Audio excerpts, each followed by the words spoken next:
Hi mga sis, assalamualaikum. So for today is pupunta na naman tayo ng Lanting. Siyempre kasama tayo. Kasi may tatapusin kaming mission ni Ronnie na kung saan dapat naming ipakita sa inyo yung view talaga, as in kung bakit kami pabalik-balik dito. And yan mga mima, hindi ko talaga may iwasan. Ito, kadapapak ni Clicky or Jamolag ko. At pagdating namin mga mi, nagtry kami ni Ronnie dito sa horse ni Basuka. Ang ganda sa picture guys, no? Pero takot na takot ako sa personal kasi ang liit ng kabayo na to, feel ko di ako ng gate. Guys, may jeep oh. Ayan. Ito yung jeep. Sino nga ba siya sa puso mo? Again guys, nandito na naman kami sa Lanting. At gaya ng sabi ko sa inyo, kung pupunta kayo dito, isasama niyo yung jowa niyo para may magdala ng mga gamit ninyo. Kasi yung hagigit ako nalagasada po ba sa laki na. Guys, since nandito na kami ulit, ipapakita ko sa inyo yung kung saan kami naligo kahapon. Kahapon ba? Basta nung nagpunta kami dito. Kasi tuupan sa sigara, pero maralam sa kanya, di po kami lupa. Tapos malingaw gera. Papakita ko sa inyo yun. Kaya pa siya kanuna nakatawanan kasi datime kasi dako ang gite cellphone ko kagrara ko ni ko kung baging enjoy kami. Pero sa ko na, go.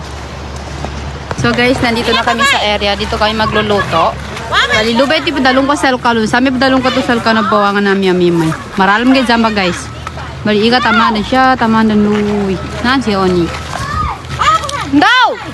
Lipay. Alak ba?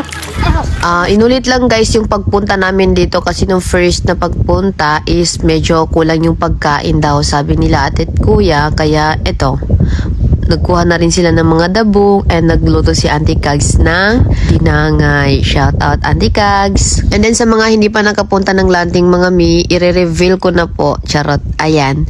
Malingo guide guys, ignila, kolo, alhamdulillah, at napakaganda dito.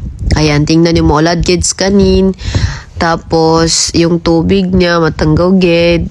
Kaya I think perfect ito siya every malulamanan. Like gusto natin ng peace of mind.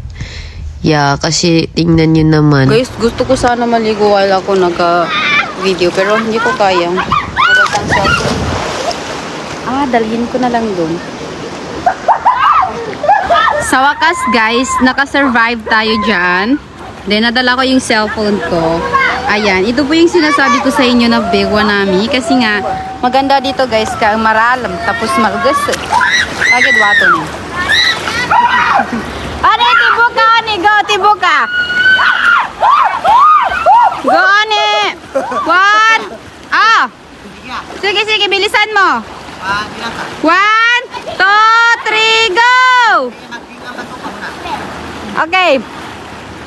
Ding! Ang bato!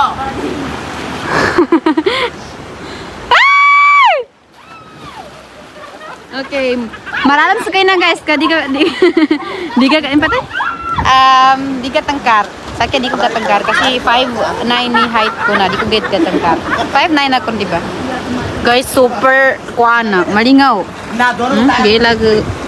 Grabe kalingonin. Ayan. And dito banda guys is maraming rocks. Look. Pero kinabadas namin sambay na malganggid. Pero dinala ko yung bag ko para di mo hulog. Okay, so maliligo na ako guys. Guys. Wow. Look. Ang ganda. Pasas niya ka na ba guys sa talos ko na pang siya ka. Nabi mga siya pang view mapya.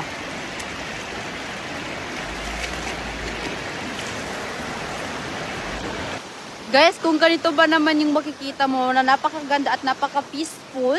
As in, papagdag sa inyo mga sis. Ayan, Masya Allah. Ang ganda. Maluwad, maulad, maulad, basinggera. Tsaka hindi lang rest of mind and view ang kailangan natin dito sa Lanting mga Mi kasi meron ding sikat na halo-halo dito at napakasarap. Yun lang. Assalamualaikum.